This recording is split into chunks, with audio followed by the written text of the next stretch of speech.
নমস্কাৰ।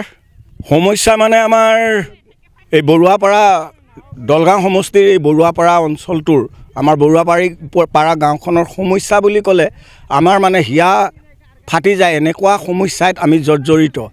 সমস্যাবিলাক বিশেষকৈ আমাৰ প্ৰতিবেশী বন্ধুসকলক, যিহেতু তেওঁলোকক আমি আপোন বুলিয়ে অতি পৰম্পৰা ৰাখি আমি সন্মান কৰি আহিছিলোঁ, তেওঁলোকে আমাক সৰলতাক দুৰ্বলতা বুজি আজি গোটেই মাটি বাৰী তেওঁলোকে মানে ট্ৰেক্টৰেৰে মাটি কাটে।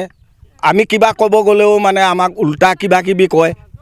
তেওঁলোকে আজি ট্ৰেক্টৰেৰে মাটি কাটিব, কালি ট্ৰেক্টৰেৰে সীমা ঠেলি দিব। তেওঁলোকে ওচৰৰ গছ বাঁহ মানে খৰি বিচৰা চলেৰে কাটি কাটি লৈ যায়।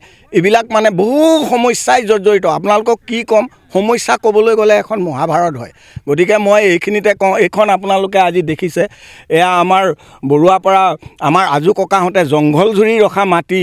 এই মাটিত এতিয়া তেওঁলোকে কয় কি এইবিলাক আমাৰহে মাটি, আমি যি ইচ্ছা তাকে কৰিব পাৰোঁ, এনেকুৱা তাৰমানে এই যে মানে জোৰ জুলুম তেওঁলোকে মানে ইয়াত আধিপত্য বিস্তাৰ কৰিব বিচাৰে। গতিকে আমি যিহেতু ভাৰতীয় এখন সংবিধান আছে, যিহেতু আমি ভাৰতীয় সংবিধানক সদায় মানি আহিছোঁ, আৰু সেই আইনী ব্যৱস্থাত আমাক যাতে এনেকুৱা এই মুষ্টিমেয় এইকেইটা মানুহক যাতে চৰকাৰে আমাক চকু ফুৰাই আমাক ন্যায়সংগতভাৱে গাঁওখনত জীয়াই থাকিবলৈ আমাক এটা মানে সুপৰিকল্পিত ব্যৱস্থা কৰি দিয়ে। এইখিনি কথা আপোনালোকৰ জৰিয়তে মই চৰকাৰলৈকেও বৰ্তমানৰ সন্মানীয় মুখ্যমন্ত্ৰীলৈকেও মই অনুৰোধ জনাইছোঁ। ধন্যবাদ। কৰিছোঁ লালালাই পিছত আমাৰ গাঁৱৰ মুৰব্বী মানুহ জনাইছোঁ মানে লালালাই ডেইলি সদায় মানে ৰাতিপুৱা 4টা বজাত আহে, 12টা বজাত গুচি যায়।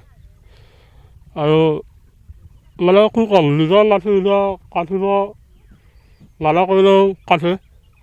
এতিয়া আপোনালোকৰ এইটো কাটি দিয়াৰ পিছত আপোনালোকৰ মাটি গুচি যাব পাৰে। মাটি মোৰ ইয়াতে এজোগা লাঠি আছিল বৰ্তমান, গোটেইখিনি লাঠি মানে আমাৰ গাঁৱৰে মানুহ। যোৱাদালি হওক, যোৱাদালি এই নদী আছে নেকি? নদী নেকি? হয়, এইটো নদী আছিলে। এইটো আমি মৰা ধৰিছিলোঁ বুলি কওঁ। আপোনালোকৰ কি ক্ষতি হ'ব? কি ক্ষতি হ'ব? আমাৰ নিজৰ লাঠি খুলিয়ে লৈ যাব, নিজৰ লাঠি খুলিয়ে লৈ গ'ল।